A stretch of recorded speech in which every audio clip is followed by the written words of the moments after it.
Welcome to the Dolby Music Community Sessions. I'm Ben Givarz with the Dolby Creator Lab team based in Los Angeles. And in this month's session, we are bringing you a special conversation recorded at this year's Amsterdam Dance Event with engineer Bob Sandee of Armada Music. Bob has mixed in Atmos for some of the biggest names in dance music, names like Armin van Buuren, Kashmir, Dimitri Vegas Like Mike. And in this talk, Bob takes us inside his session in Logic Pro, where he both mixes and masters, including how he lays out his sessions, how he uses the 3D and surround panners, his binaural settings, and how he uses side chain compression and EQ with plugins to dial in his sound and keep that punch and energy that is so crucial in dance tracks.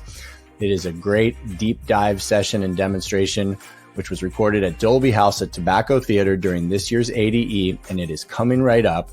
Bob is also here with us for live Q&A, so add your questions about Logic Pro, mixing and mastering dance music for Bob to answer shortly.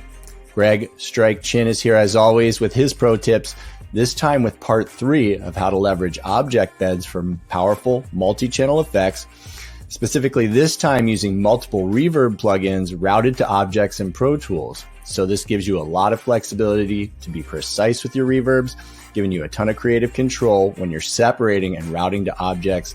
It's great stuff, as always, with Greg. So be sure to add your questions now to be answered by Greg and Bob, and please add your name as well. You can also catch parts 1 and 2 of Greg's pro tips for object beds at our YouTube playlist, where we have the entire archive of Dolby Music Community Sessions. There are tons of great conversations and demonstrations there with mix and mastering engineers, studio designers, tools manufacturers, and Dolby experts, of course. Everything literally from how to set up and tune a home studio all the way through to how to QC and deliver a finished track. Also, be sure to check out DolbyCreatorLab.com for all of the Dolby Creator Talk podcasts, talks with film, television, and music teams. There's video and info about the Dolby Music Accelerator, which just happened in Seoul, South Korea this year. More on that in a future session, and links to the free Dolby Atmos Music and Dolby Vision learning courses.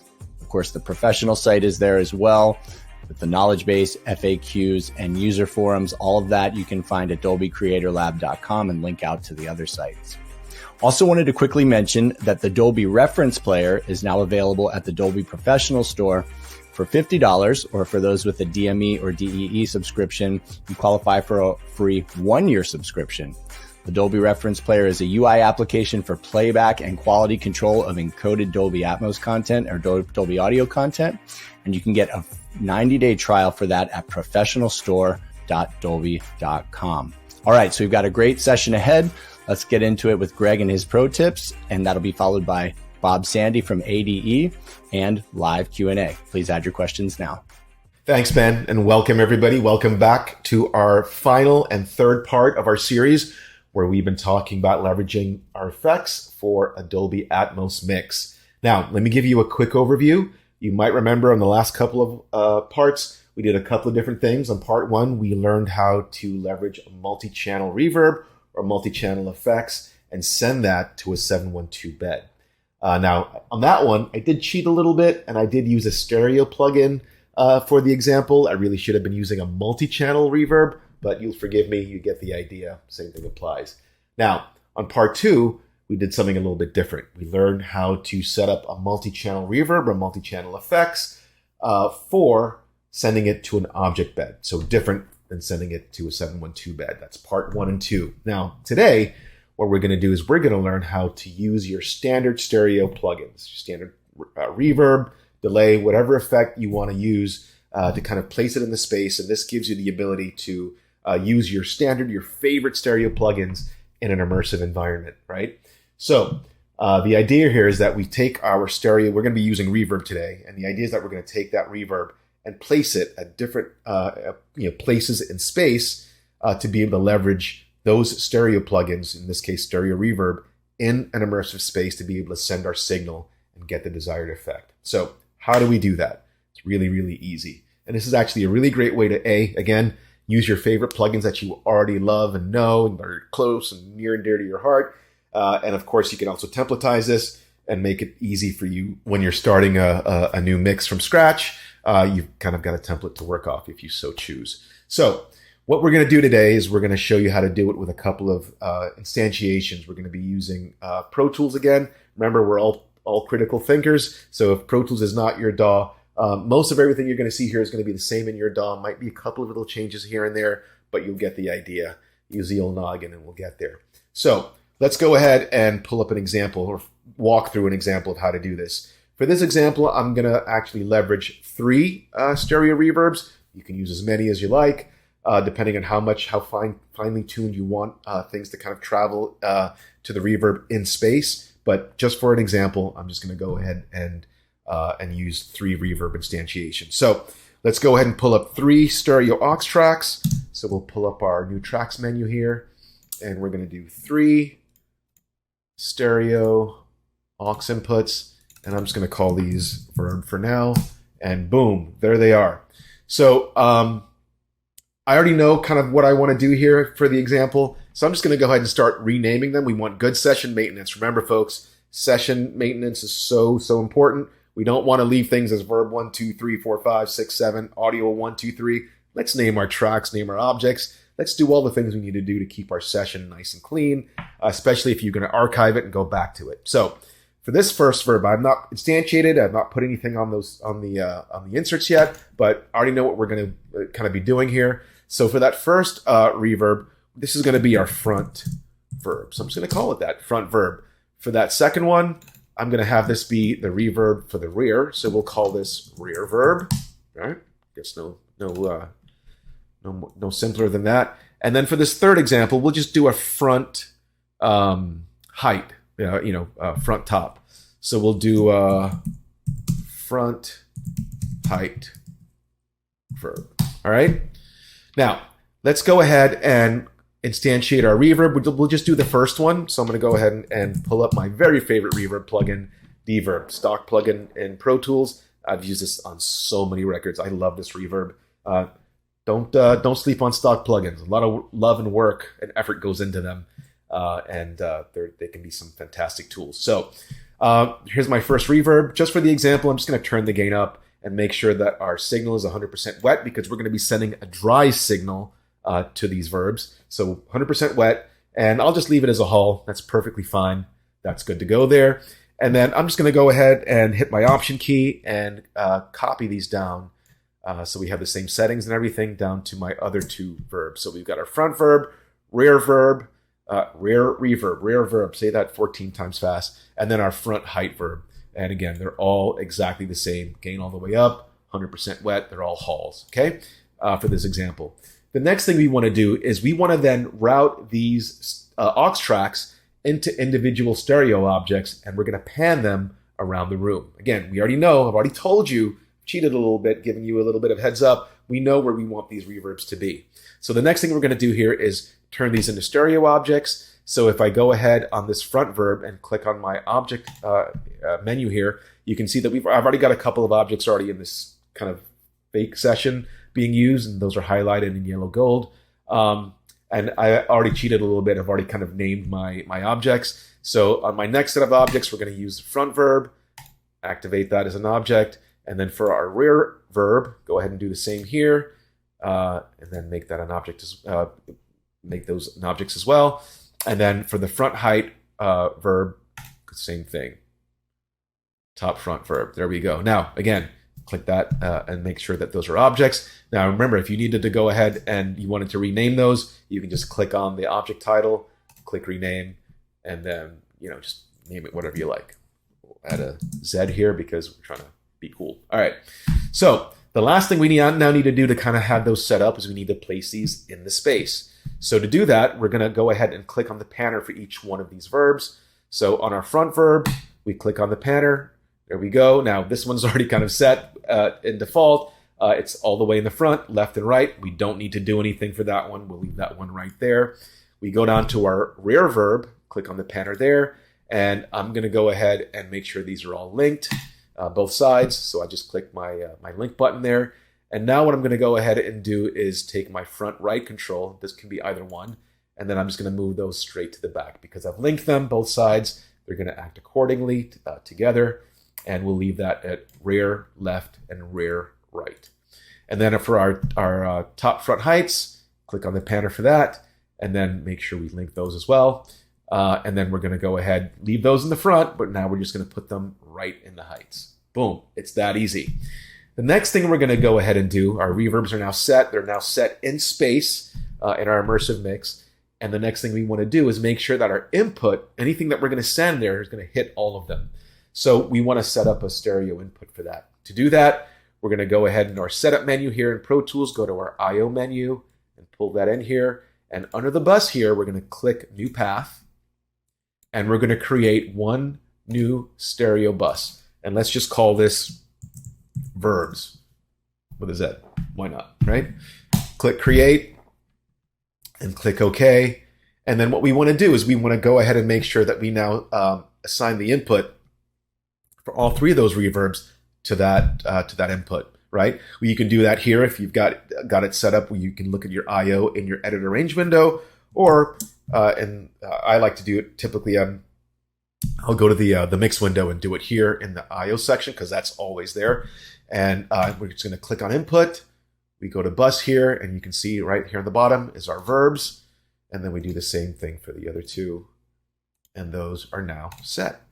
Easy breezy, right? Now, I have no signal here going. I have no signal running here. But what we want to do is now show you what it looks like when we're going to send a signal. So to do that, I'm just going to go ahead and quickly pull up a signal generator on a mono track here. So we'll just call this signal gen. Click create. That's one mono audio track. And let's pull up our signal generator. And it doesn't matter. We can't hear anything because I'm not playing anything out the speakers. So you can't hear anything, but you can see certainly that we've got some signal going there, right? And of course, if I pull up our renderer, using the Pro Tools internal renderer, can't see anything here yet because I've not assigned it anywhere. It's just being sent out to the monitor. But let's go ahead and send it out to the bed. And there you go. Now it's being sent straight, to the bed mono on our center channel. You can see channel 3 there, our center channel, right? So now what we want to do is we want to go ahead and send that signal out to our verb, right? So to do that, all I need to do is on my send, I've got a couple of sends here, and I'm just going to click on the first one, go to the bus, and I'm going to pull up our verb send, and there it is. And now, here is our send channel. Second, I start pulling this up. Look what happens in the renderer. Oh, look at that. I have signal going there, and it's going to those reverb channels, right? And you can see there's my front left and right, my rear left and right, and my top heights left and right. Okay, so right now I've got it in the bed. I don't have a lot of signal going. I've got a decent amount, but of course you can see my center channel there. That's the main dry signal. If I go ahead and turn this into an object, that signal generator, and let's just call that object 23. Turn that on, and I now pull up my panner for that. You can see what happens when I start moving my object around. You can see that more signals is going to go to its respective, the respective reverbs, depending on where it is, depending on where they are in the space, right? Really, really easy. And that's it, guys. It's that simple. So you can actually leverage your favorite stereo plugins in a Dolby Atmos mix, and this is a really easy and great way to do that. I love using this method. I've used it on a couple of records already, and it's absolutely fantastic. And again, it allows me to use my favorite reverbs and plugins like Reverb in a Dolby Atmos mix. Hope you enjoy that. And before I exit and throw it back to Ben, I did want to give a quick shout out and thank you to our colleague in Berlin, David Ziegler. He actually created a knowledge base article that lives on our professional services, our professional support site. And that's actually where all three of these parts for the last three parts of this video series came from David's really, really fantastic article that walks through leveraging reverb in your Dolby Atmos mix. So I'm going to leave a link for that right here in the community sessions. Make sure you check that out if you want to have kind of a documented way of doing that. But of course, we have these recorded right here on our last couple of community sessions and today's as well. So David, thank you so much. And my thanks to all of you. I hope you guys are having a great time using effects in your mixes and coming up with some great results. And with that, I'll say goodbye and I'll toss it back to you, Ben. Thanks, everybody. Bye. All right. Thank you, Greg. Great stuff as always. Now we'll go over to engineer Bob Sandee from this year's Amsterdam Dance Event, showing his Logic Pro workflow for mixing and mastering dance music in Dolby Atmos, and then we'll come back for live Q&A. So add your questions for Greg and Bob, and we'll see you in a minute. Thank you for coming. My name is Bob, as been told. I'm a Dolby Atmos mixing engineer, but not all Dolby Atmos. I do also stereo mixing, mastering, co-productions, a lot of productions for international dance DJs. I do that for a very long time. I started off like more than 30 years ago as a hobby, just me and my Atari and some keyboards and synthesizers. And there came more and more, and I thought, well, this is it. I need to do this the rest of my life. It's just, coolest thing ever, right? So the Dolby experience for me started like a couple years ago. I was signed to Armada Publishing, and Armada asked me, Bob, can you do a Dolby Atmos mix? I was like, yeah, of course, why not? But I hadn't had experience with mixing in Dolby Atmos specifically, but I had the experience in Dolby mixing in 5.1 back in the day. But back in the day, we had 5.1, but there was not like a lot of music going on in 5.1. So I was like, I really want to mix in surround because I really love speakers. I'm a big speaker nerd, and I wanted to create, immersive sound already like 20 years ago, but it wasn't there. It wasn't there for the consumer already. So a couple of years ago, they asked me, can you do Dolby Atmos mixes for music? I was like, wow, that's really cool because I'm into music, into dance music, produced a lot of dance music, was into mixing and mastering. So for me, Dolby Atmos was like really the next step to do. So then it took off. I went to the Dolby Atmos studio of Armada, didn't know what to do. Just a couple of stems came to me, and just loaded them into Logic. I use Logic, as you can see on the screen. And I thought, okay, let's do this. What is it? We have like multiple speakers around us, but also top speakers on the ceiling. So you can do really like 3D audio. It was really nice, but where do you place what? Should I place the kick in the front, or should I put the claps in the back and everything? You have so much space to mix in, and that's where my journey started. And I have Session open here on my laptop. So today I want to show you one of the sessions, or maybe two of the sessions. What I do exactly and how I achieve the sound that I really want, to be out there, because it's in the end it's going to be on Apple Music, on the other platforms as well, in Dolby Atmos, and then at the consumer end, it will most of the time not being played on multiple speakers or on a really good surround set, but most of the time people listen with headphones or the earpods or something. So I also need to take that in mind while mixing how it sounds on those, headphones, for example. So let's dive into the project. Yeah, and just by a quick show of hands, how many people here are artists or DJs? Okay, mix engineers, mastering engineers, music fans, everyone, right? So you're in for a treat because, like I mentioned, this is a perfectly optimized room, and I got to shout out our partners, your Alcons, Ambilight TV, and Mercedes-Benz, because you're going to really get an amazing experience. This is a 916 configuration, but what's amazing about Dolby Atmos, just to level set for a second before you jump into your presentation, is that the creative decisions that are made in the mix, they're going to be preserved in that master file. And like Bob said, that's going to scale up and down across the playback ecosystem with creative intent preserved in that mix. So that could be up to a cinema or a space like this, down to a mobile device with or without headphones, also in an automobile, of which there are now 30 automobile manufacturers are announced or are on the road today with streaming Dolby Atmos in them. So that's a great way for people to get a speaker-based experience with overhead speakers. So all of the creative decisions that are made for Dolby Atmos mixes, they're very intentional. They're not automated. I mean, you can create automation in the panner here, which you'll see, but all of the tracks that are distributed to 20 plus streaming services globally, they're intentionally created. The mix engineer, mastering engineer, the producer, the artist, whomever it may be, they're going in and making very intentional decisions with panning, with placement. It's object-based audio, so it can scale up and down, yes, but also the objects can be used to create height or size or movement or create separation between the elements. And that separation can lead to enhanced nuance and detail, be more revealing to different pieces of the composition. So you're going to hear a lot of that today, but you're also going to see under the hood exactly how that's done. And I think it's important to know that, you know, Dolby has really created a global end-to-end ecosystem that always begins with the creative, going back to the company's founding in 1965. But it's always about empowering creatives with the tools, but then being able to deliver that in ways that people can actually experience, right, on mobile devices or in automobiles or a soundbar or a smart speaker or whatever that may be.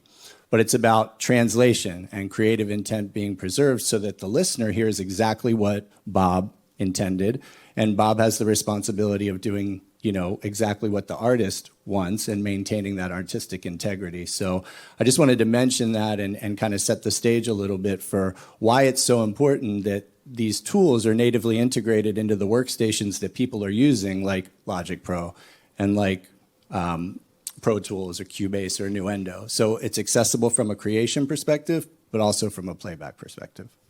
Yes, indeed. So what I normally get from artists are stems, of course. So in this case, this is, I think, the track, let's see, yeah, Heavy from Armin van Buuren and JOA. So these are the stems that I got. Luckily, they are really well organized, and that's not always the case. Most of the time, I get stems with no names, with, you know, volume differences, and it should be like if I place all the stems into my Logic session, it should sound like the track itself. But it does, but it doesn't have that like polished, mastered, compressed, you know, EDM kind of sound. And that's what we really want to achieve when doing a great Atmos mix, of course. So let's play just a small part of this track, and it's not being mixed in Atmos yet. It's just the stems that I loaded into Logic. So I will play it from here. Talking like they heard about me, they ain't never seen one. Deep pockets of me, one heavy like machine guns. Faking let me lame, busters never trusting enough. Deep pockets of me, one heavy like machine guns. Faking let me lame, busters never trusting enough. So yeah, sounds great already, but now the first thing that I can do is just pan around. You know, everything is in Dolby Atmos is like panning. We can go to the back, to the sides, to the fronts, front, forward, back, everything. But what I tend to do always when making a Dolby Atmos mix is try to make the stereo mix sound like the original stereo mix. So normally I have this stereo mix loaded in, but I haven't done it yet. So let's go here and put it over here. And that is the original stereo master file that we got from Armin. Let's play that for a bit. It should be different output.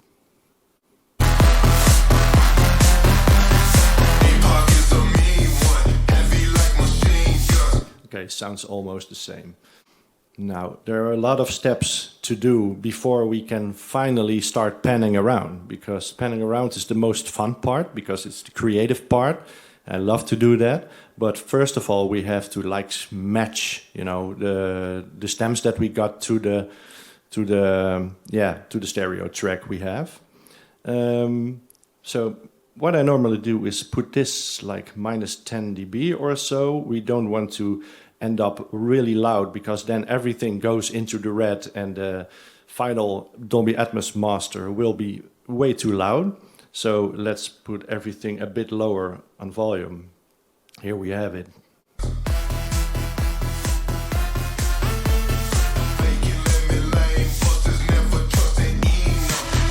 And now you can really hear the difference already between the Dolby, the Dolby mix that I'm making, the stems, adding together, and the original stereo master. You can hear that the stereo master is way more like compressed. And of course, in the stereo world, we need to really compress and limit everything to the max because everyone wants loud, and louder the better. We need to hit like -6 LUFS or something. And it's really crazy because you don't have any room to fit the sounds in the right place, because if you make the kick a bit louder, then it pushes away the other things of the mix. So we don't have that problem in Dolby Atmos because we have way more headroom. And so that's a big advantage, not only for me, but for all Dolby Atmos mixers. So this is the difference in sound.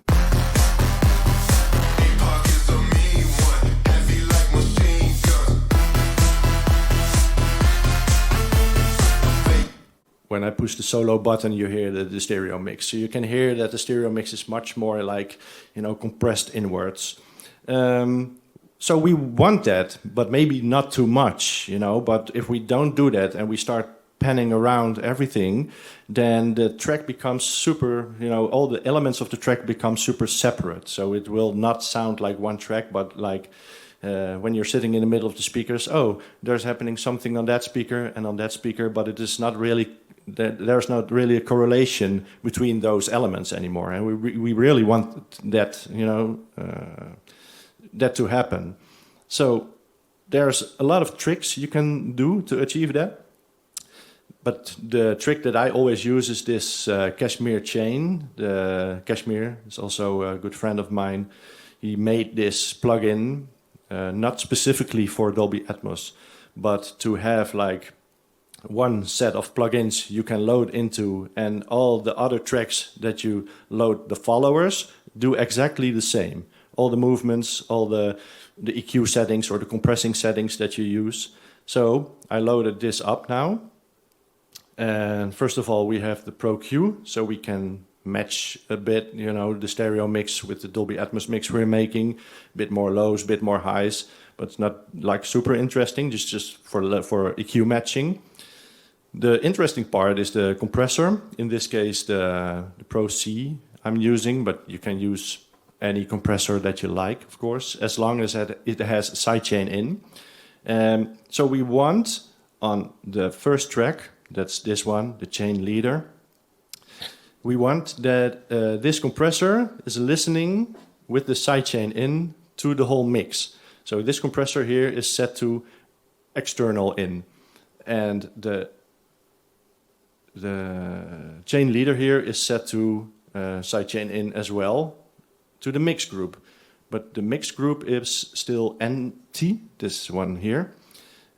So what I then always do is, let's see, then I go to the mixer, put these all off, and make a simple bounce to a new track. Leave all the other tracks. So now it's making like just a stereo bounce, just a stereo mix of the whole track. And when I have that, that's this one, I can just simply place this on the mix group track and give it a proper name, like this. All the other tracks are not used, so I can just delete them. Okay, so now, when we're playing the track,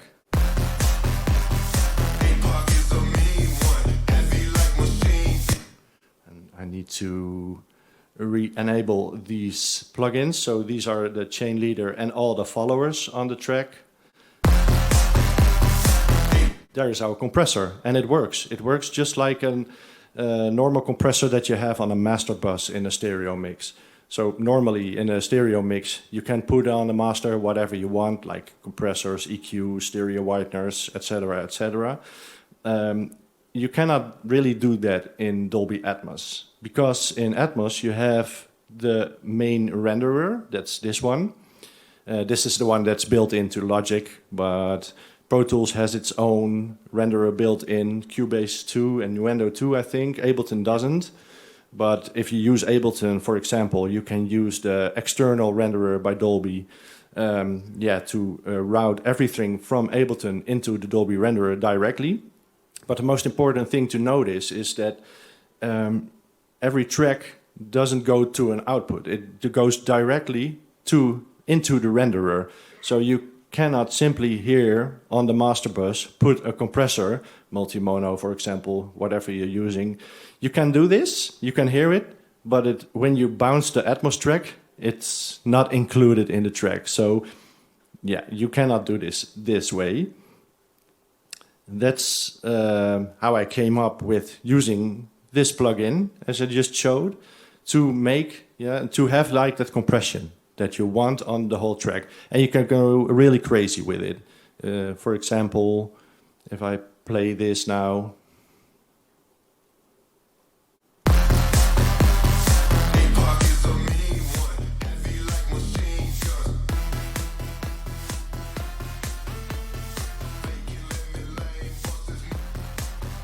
Really overcompressed, so we don't want this.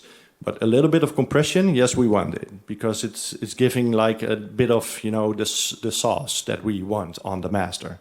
So let's do that.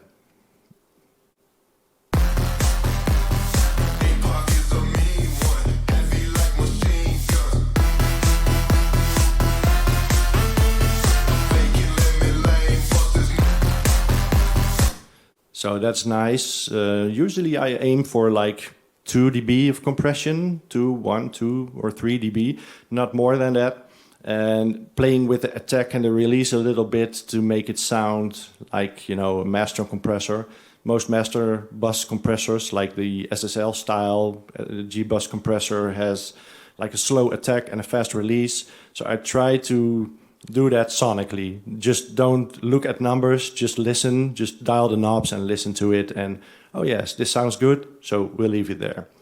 And what I also can do on the same chain leader, oh, here it is put a limiter on it. Why not? So I have the Pro L, of course, Pro L2. And in the Pro L2, there is this knob here. It's a sidechain in knob, true peak limiting off. So now it also will react to the same mixed group track that we have created here.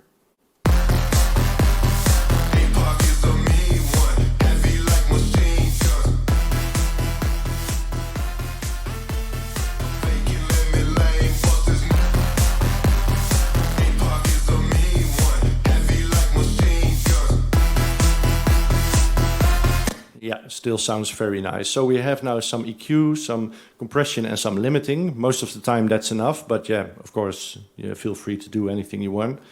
And for the EQ matching, we're going, back and forth between the stereo mix and the Dolby Atmos mix that I'm making.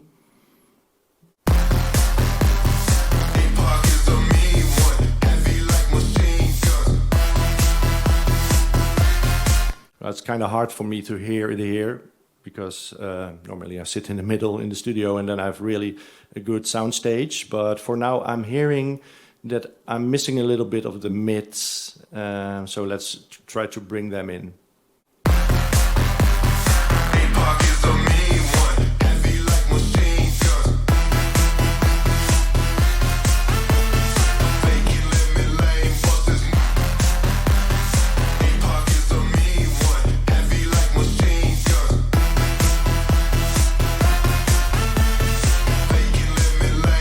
There are more differences like in the super lows and etc. But I really cannot hear this when I'm standing here, but yeah, you know how it works. So this you can do on the whole track, but also if you want to do it on separate tracks, for example, the kick, we have the freedom to do, like normal stereo mix, whatever you want to do. So here we have the EQ on the kick, for example. And if we think, oh, wow, this frequency here is a bit too much, we can take it out, of course.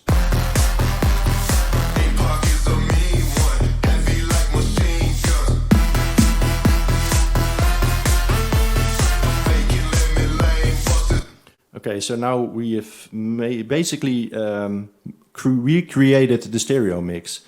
Also, the monitoring format in the renderer here, I can set it to 2.0. That's just a fallback from 714 to just stereo. Also to compare it to the Dolby track we have. Sounds good to me. So now the fun part can start, and that's panning around, of course. What I usually do to create the Atmos mix is place the drums. Here we have all the drums. And place them not into objects, because they're objects now, but then I'll place them into beds, because we don't really want to, pan around stuff with, go crazy with going from the back to the front to the top. So we just put this on surround. And now these are not objects. They will disappear here from the object list. Here's the object list in Logic. And they are now just placed on the surround beds, like left, center, right, etc. But it will sound the same. So that's what I do with the drums, and then I can, if I want to, place that into a bus and make some compression on the drums, for example. But I don't think that's necessary in this track. So that's for that. But important in this track are the synths. This is one of the main synths of the track. And we really want to have that in Atmos. We really want that to stand out, to be, you want to be surrounded by this synth. So you can do that in many ways. But a way to do it, and that's a trick that I kind of came up myself. But yeah, everyone does his own tricks. So I came up with this. Here I have the synth track. I doubled it, and I will rename it and call it rear. So these, I will pen them to the rears. So now they're in the back. And I can also place them a little bit in between. So we have a little bit coming from the rears and from the sides. So if I play these synths now together, you just hear the same sound coming from the front speakers as this exactly the same sound is coming from the back speakers. So a trick to make it sound more immersive, for example, is to give it a bit of a delay, like this. Here's the delay knob for this for this whole track. So let's put it on like a very short amount of delay. And now you have, it's called the Haas effect, but not from left to right, but from front to the back. But you should be really careful with this, because if we fold back now to 2.0, it will sound super phasey, and we don't want that. And that's gonna happen on some systems. So we want to reduce that phasey kind of stuff. And what I then simply do is take an EQ, have a preset here that's like, cut off in the lows and cut off in the highs. And I will play that one together. My penning is still good. With the other one.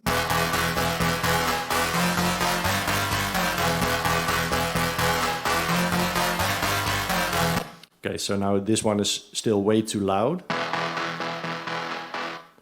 If I play it now.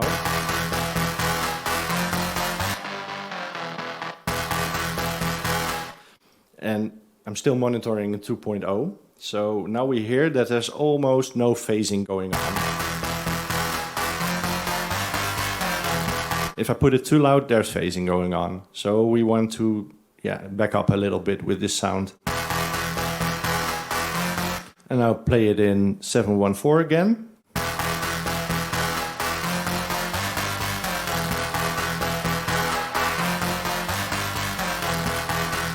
So basically now we've made this just stereo sound into Atmos. It's not really like super Atmos-y, but in the track it will work. It will sound like this. Yeah.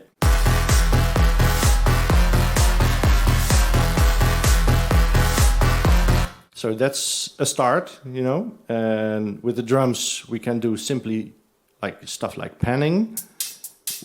This is panning on a bed. Normally I don't, with the hi-hats and the percussion and stuff going on, I'm not like going all the way to the back, because it will sound really weird in the mix if I do that.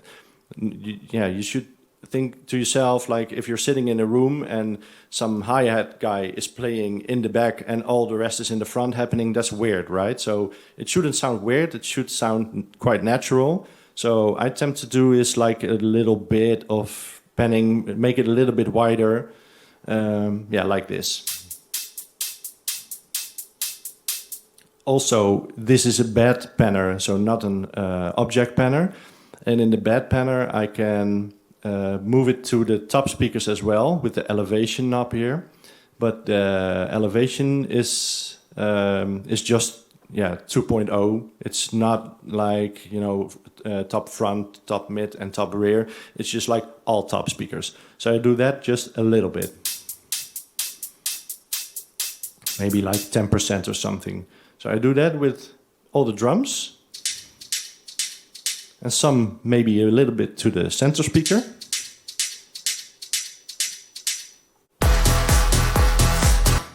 And this is like a sweep. Yeah, that's perfect.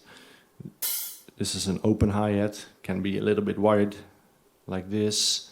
These are the snares. And we can place them a little bit wider too.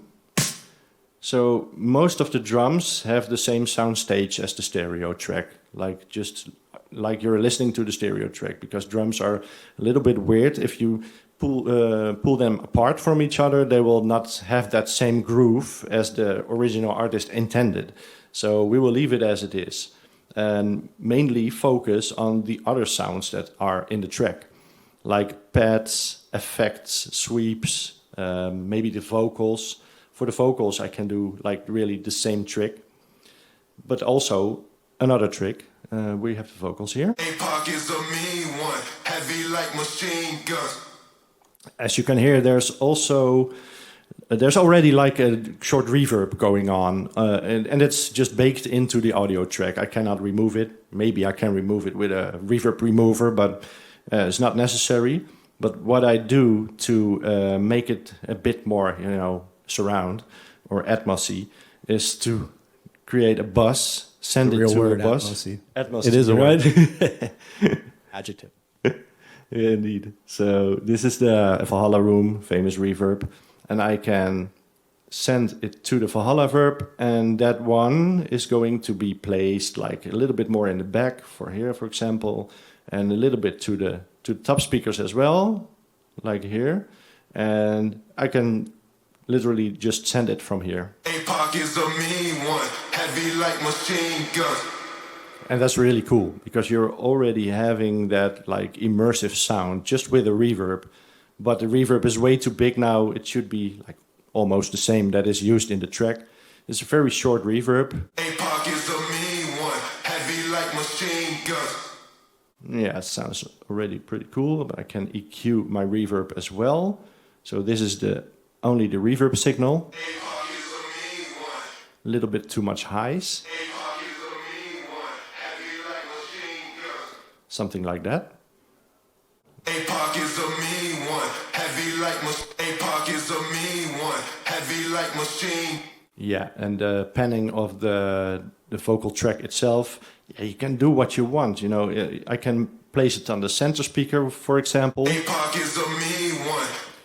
Personally, I don't like to use the center speaker that much in music. For film, it's perfect, because all the dialogue stuff is always happening on the center speaker. But in music, if you pan only the vocal, for example, to the center speaker and the rest of the music is playing on the other speakers, it will sound a little bit off, a little bit weird. The vocal is really not really connected to the music anymore. So what I normally do is just take the vocal, put it a little bit in the center, not that much, or not in the center at all. For example, a little bit to the sides to make it more wide.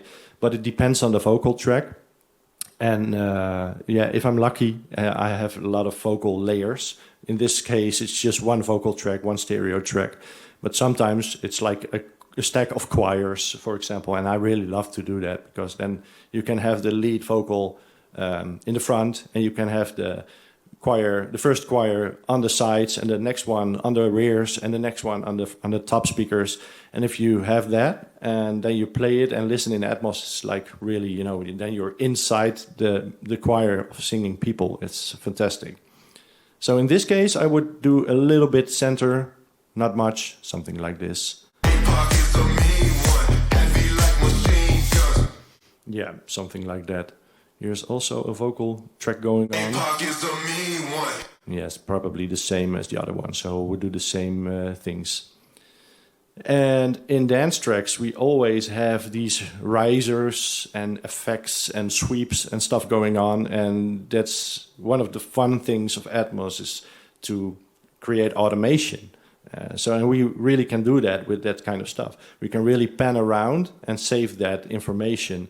We can do that with vocals, of course, but it will sound weird. Why is the vocal panning to the rear? It should have some. It should be logical. If you listen to it, it should sound natural.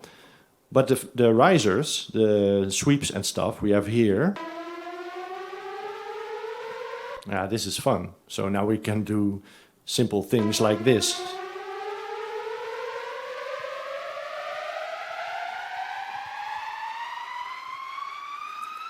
For example, now if we want that, we just can easily automate that. If I have the right keys here.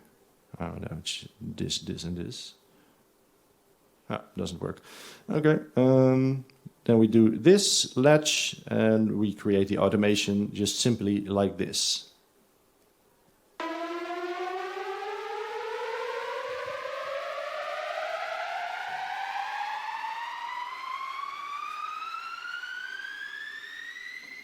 Okay, so now I've recorded this, and then we'll play it back.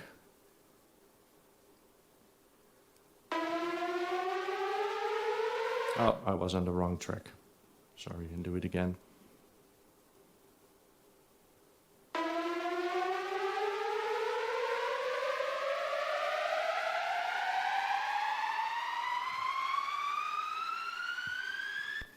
Yes. There it is.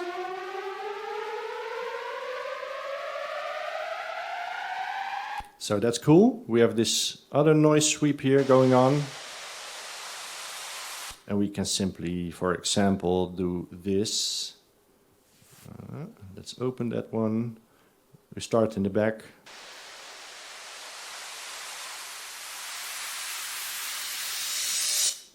And do something like this. So.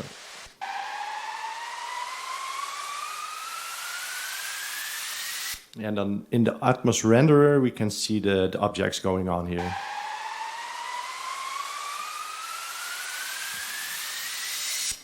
That's nice, so we can totally go crazy with these kind of things, and that's the fun part. I think together with all the other ones, is with all the other tracks playing, you can really create an immersive experience with it. So that's basically what I do, creating the Atmos mix. But then, okay, so we can do this, we can play hours with these panning stuff and listen to the mix again and do tricks that I just showed you.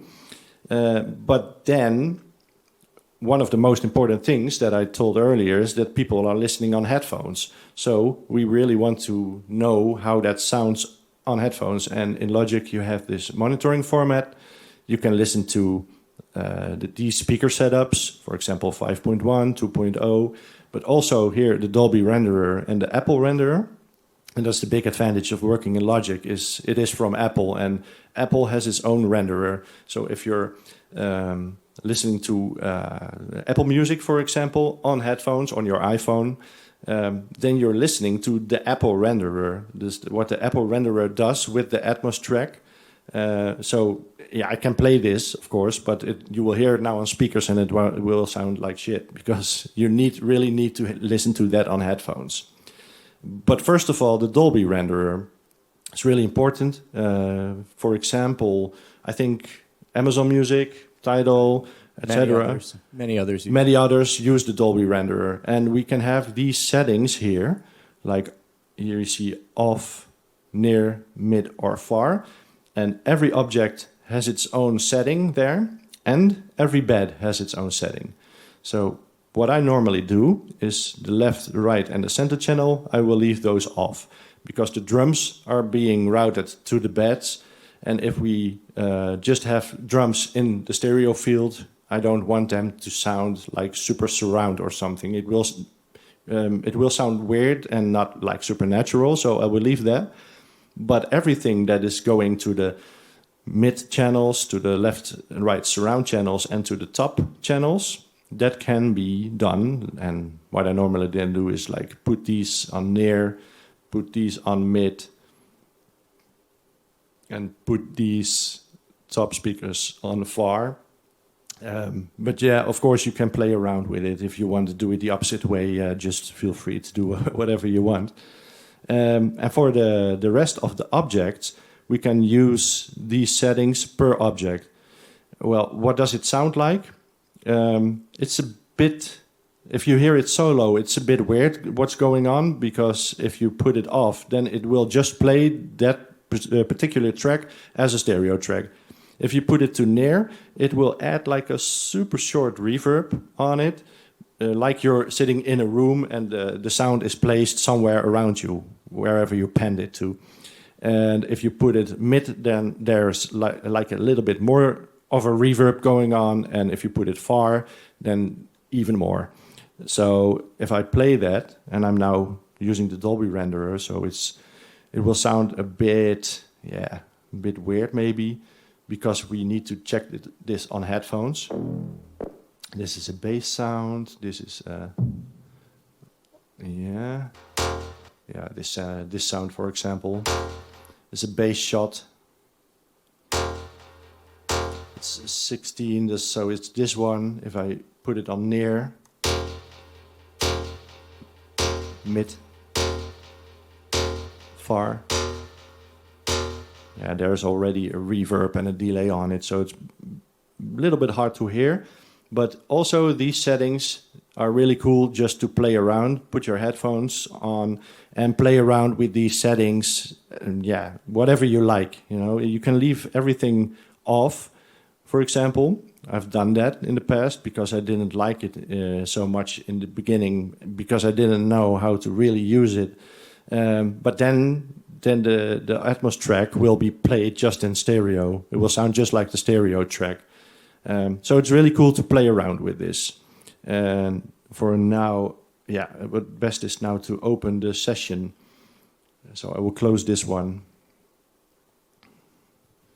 But even the binaural renderer settings, it's about giving you as much creative control as possible and giving you the opportunity to really tailor the mix. And I think it's great showing, you know, how you treat objects, how you treat beds, and some of your best practices. But really, truly, there are no rules. There are best practices, though, right? And we have a ton of resources at dolbycreatorlab.com, webinars, quick start videos, deep dive tutorials. What's great about Logic Pro is that you can start in Atmos or take an existing stereo mix and quickly switch to Dolby Atmos just literally with like 2 clicks of a button in the mix window. You can flip it right over to spatial audio and Dolby Atmos. So it's really nicely integrated here, and it's easy to get up and going. But if you want or need those additional resources, definitely check out dolbycreatorlab.com. There's downloadable exercise content for it as well with licensed music. So you can load up a track and away you go and start mixing and see what works best for you. You can start in headphones and a laptop. Yeah, exactly. So I will just play a part of this mix, like the first half, So you can hear how I ended up with the mix and how it turned out. Yeah. Ooh, yeah. Very nice, right?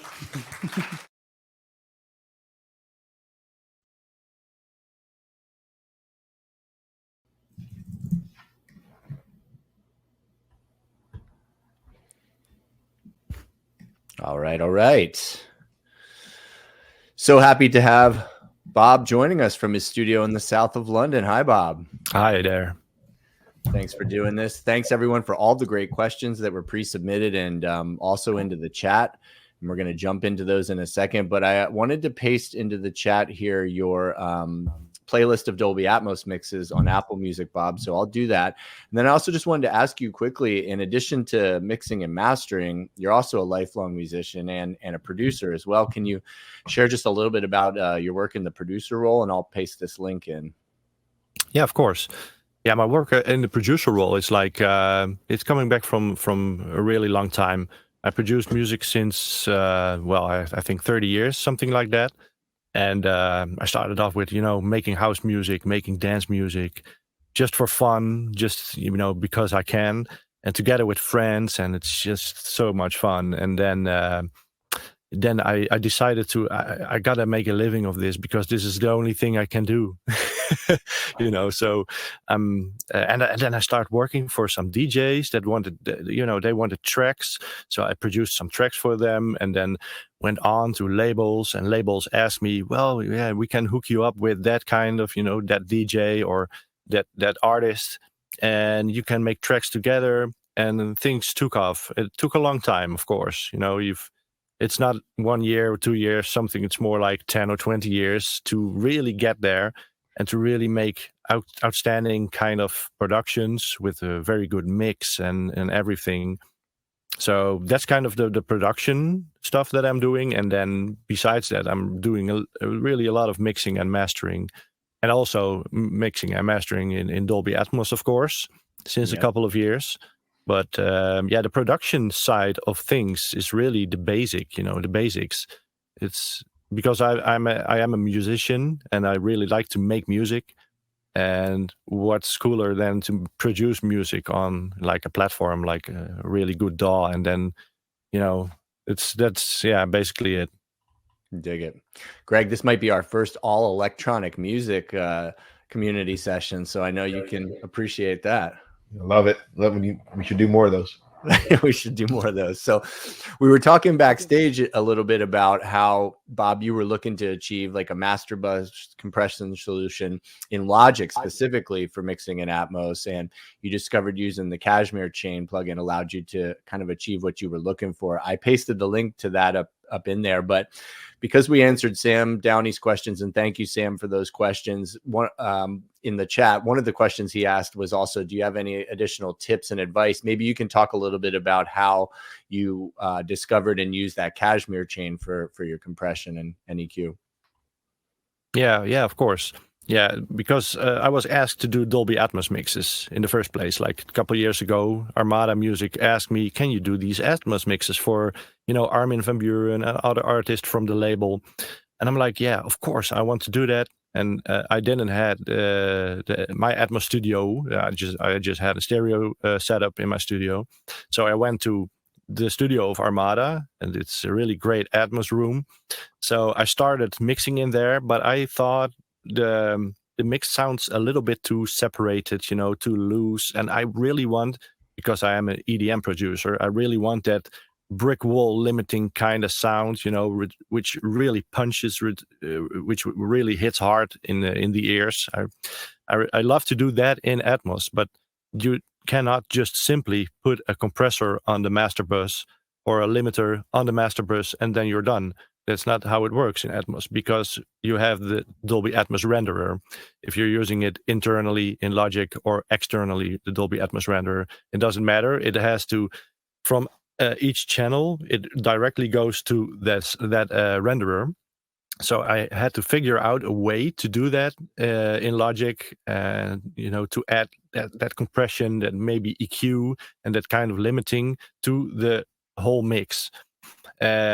Then David from Dolby came to me and he said, well, in Pro Tools you can do it like this and that.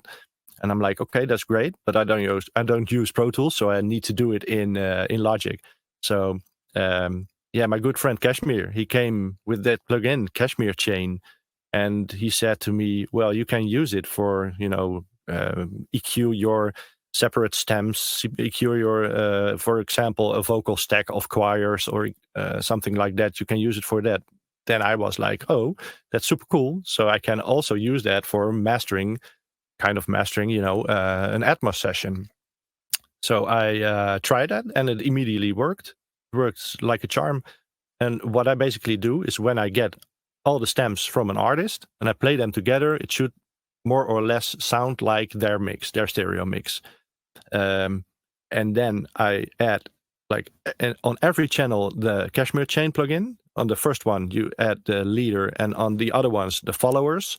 And only in the leader, you just add plugins like a Pro Q, for example, for EQing, or a Pro C for compression. And then inside of that Pro C, you put on external sidechain. Also in the Kashmir Chain plugin, you also have that external sidechain, and it listens to a track that is put into that sidechain. So I will make a bounce of every stem playing together, like just a basic stereo mix without any compression. I put that on a separate track, and that one is feeding into the sidechain input of the Kashmir Chain plugin. And then it goes in that plugin into the compressor and into the limiter. And that works perfectly. It's a little bit different for workflow. If you compare it to a stereo mix, how I would do that in a stereo mix, because in a stereo mix, I would have this compression and limiting on my master. And then when I, for example, take an EQ, put that on a kick drum and push the kick drum very much in the lows, then the master compressor will react to that. And with the way of I'm doing it with Kashmir Chain, then it won't react to it. So it's a little bit different. So you should be aware of that and constantly listen back to the mix. What am I doing? Does it still sound good in terms of, sound, mastered kind of sound? And that's what I do. And then I A/B constant remote here. Mm-hmm. This is my Atmos mix, and this is the stereo mix. So I can do just this and this constantly.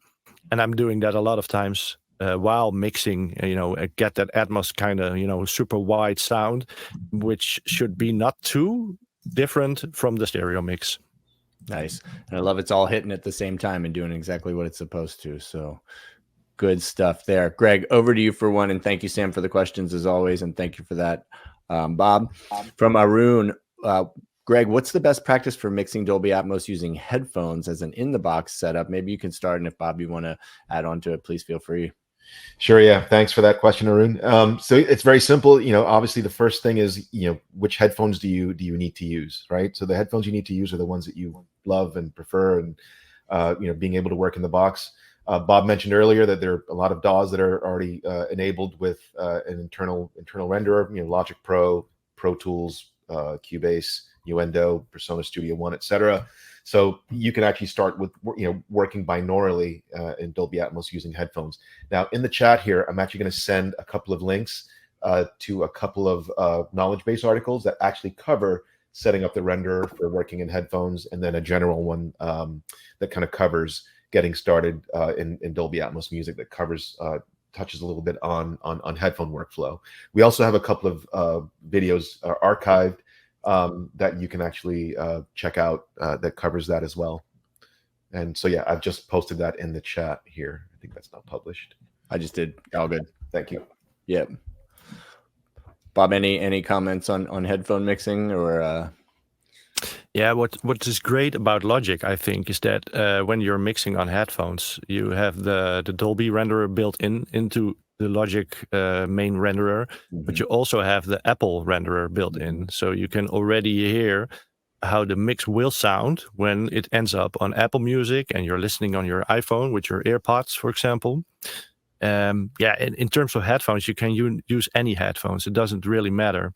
And before I had these super great, the Apple headphones. I had like very expensive headphones, like the Odyssey LCD-X.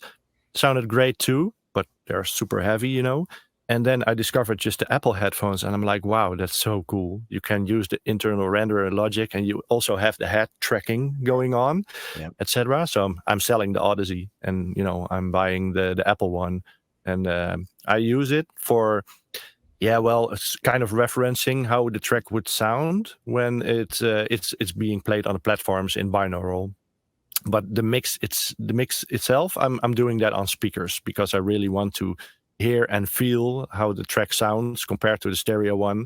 And when I'm done with that, I'm going to the headphones and check everything again and over and make some small decisions maybe that I didn't notice before, and then go back to speakers and listen to what I did, and then go back a couple of times back and forth. But the headphone part is kind of an addition for me, and not really like a starting point or something. Just a great point, Bob. Just you just really hammered home is working in headphones. Great place to start and do a lot of work. But the ability to be able to check your mixes really in a speaker-based environment is where you want to kind of end up. That's a good point. Thanks for bringing that up. Yep, and you can now monitor head tracking Apple Spatial in the Dolby Atmos external renderer as well. We should mention that. Really? Yes, indeed. For Bob and also Greg from German, what would be an acceptable level for the LFE channel in the final mix, taking into consideration the negative 18 dB LUFS limit? I can kick this one off and just say, I think a good place to start is obviously understanding that you've got to consider your where your LUFS need to be at negative 18 dB. Really, for me, and Bob, please do jump in. It really, what the project calls for. There's some songs that low end is a little bit more reserved and pulled back, so you really don't necessarily need to add a lot in the LFE. Remember, the LFE is in addition to how you've already mixed the song or the project. So it's not something that you add to like be a part. I mean, it is a part of the mix, but it's to give that extra little punch, to kind of give the low end that punch, specifically in a speaker-based environment. So it doesn't necessarily need to be much. You should definitely have some, but really just do it as simple as it sounds from my perspective. Do what the song calls for. Again, taking into consideration your levels. Yeah. Two great questions in the chat, which I'll ask live. Dim and Paul D, thanks for those. I'll ask those to these guys in just a moment here. From Sierra, Bob, what do you think the threshold is for spatial audio mixes where it feels more like a gimmick and less like a tasteful mix? How can we strike the balance of spatial yet intentional? I think it kind of ties into the answer of the last question a little bit. Yeah, sometimes it can feel a bit like a gimmick or something. And we're so used to listening to stereo tracks on our stereo systems. And then when you're in a great Dolby Atmos room, it sounds really awesome. But, to make it sound awesome is not that easy, because what most people try to do in the first place when they start mixing in Atmos is let like everything fly around you because you can. And I don't think you should, necessarily do that. It's kind of cool to do that with some sounds, maybe with some effects or, sweeps or reverbs, you can do that. But with main sounds like a synth lead or a vocal, it's not that nice. I've heard some Atmos mixes and discussed it with Armin. When I was with Armin in his studio, we listened back to them. And we checked some couple of, great EDM Atmos mixes and some that are less great. Mm-hmm. And he said to me, well, I don't really like that, flying around of everything. For example, a snare roll. Snare roll is typically something that happens in EDM music, like and it builds up. And what I usually do with that kind of audio information is that I'm taking it from the sides and let it fly a little bit forward to the main speakers, to left, right. But we've heard mixes where the snare roll was constantly going, like a helicopter around you from the ceiling, to to the speakers, to the side speakers and the front speakers, and I was like, well, this is not what we should do. There was like a really great discussion I had there with Armin, because he also said, I want it to be stereo plus. It's like, stereo mix, the same as the stereo mix. It should sound the same, but then with a lot of, wide information with reverbs and tills and stuff going on, and some instruments that are very, light sounding, like, for example, a guitar, acoustic guitar or something. You can really pan them to the rears, but not so much like main sound. So it shouldn't be like a gimmick version of the stereo track. It should be like an addition. Yep. 100%.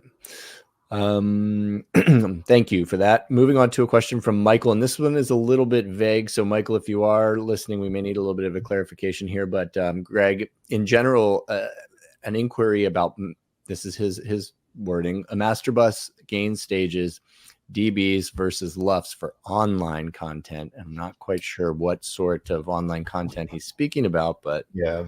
So a couple of things to break down there. I'll try and do it quickly. So the first part of that question, dealing with master bus and gain stages, I think, actually Bob's example, I think, was really kind of perfect, kind of showing how you can kind of do some of that. Something I was telling Bob backstage, and I'm going to be experimenting with that tonight. Jake's going to help me with that. In terms of like looking at deliverables, for online content, the first thing I'd recommend is going to whoever it is you're delivering to, making sure that you get most companies, whether it's distribution labels, they'll have some kind of documentation around what their delivery specs are. I am going to I'm like putting stuff in the chat, like links like crazy, but I will add like a general Dolby Atmos delivery specification. I'll post that here in the chat now and publish it, which can be helpful. It's a good starting point, and actually does discuss some of what needs to happen in terms of looking at LUFS and just general deliverable guidelines. So you can take a look at that. Cool, thanks. And that'll be at professional.dolby.com. Moving on to a very general question from Suresh. I wanted to know more on Dolby Atmos, and so I can just take that one quickly and just say, please check out dolbycreatorlab.com. That's where the free learning courses are for Dolby Atmos and Dolby Vision as well. There's the Music Accelerator videos there, the Creator Talks podcast, all the archives of our community sessions, and links to the pro site like Greg just shared. And that's where you can find the knowledge base and the FAQs and the studio directory site. So you can really get to most of it starting at dolbycreatorlab.com or professional.dolby.com.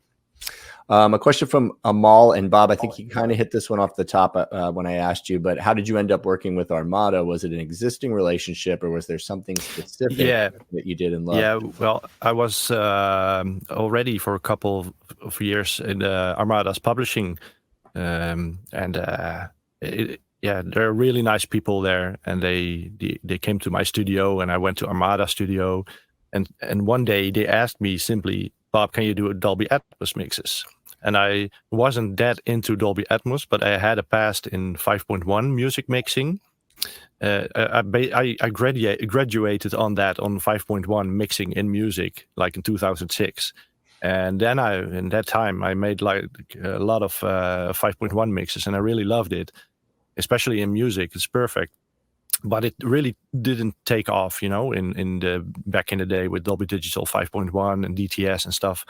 But now they ask me, like, can you do Atmos mixes? So I have this past in surround mixing. It's just basically the same, but on the technical side, it is not the same because you have the Atmos renderer and everything. So I had to figure that out. So that was no sleep for me and YouTube videos all night, just to learn how to do that. But in the end, it didn't, on YouTube, there's not like the most important information. The most important information you just gather yourself by doing it. You just do it, and then you face a problem. That problem you need to fix. For example, how do I do that compression and limiting on the master?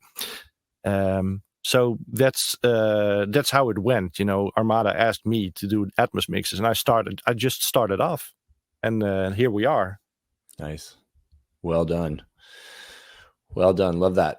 All right. 2 in the chat here, and then we will wrap. The first one from Dim.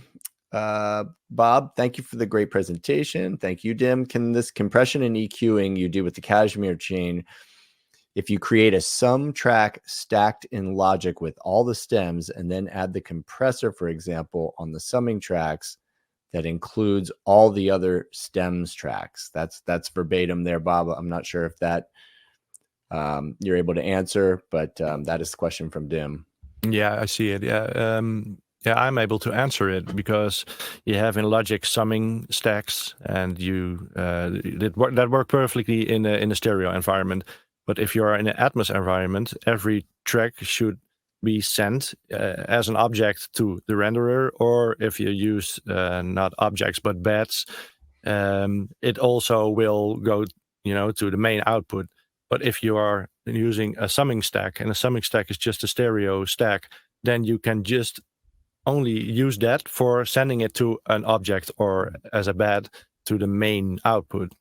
So you really cannot, individually pen, all the tracks anymore. So I don't use summing stacks in Logic for Atmos mixing.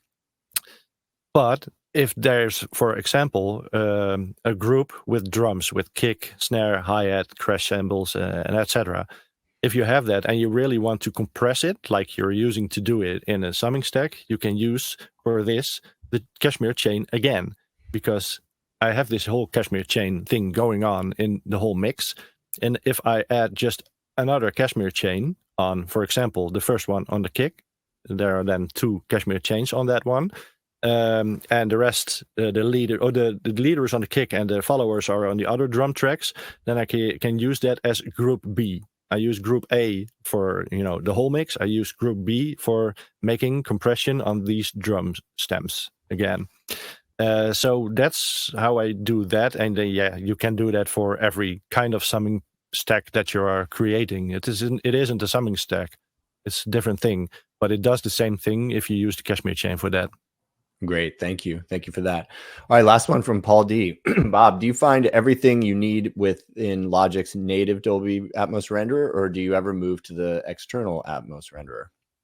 No, I didn't try the external app at all from Logic. I used the external renderer to check the ADM file that I made with Logic, and I checked the loudness, and I can make an MP4 with the Atmos renderer, the external one.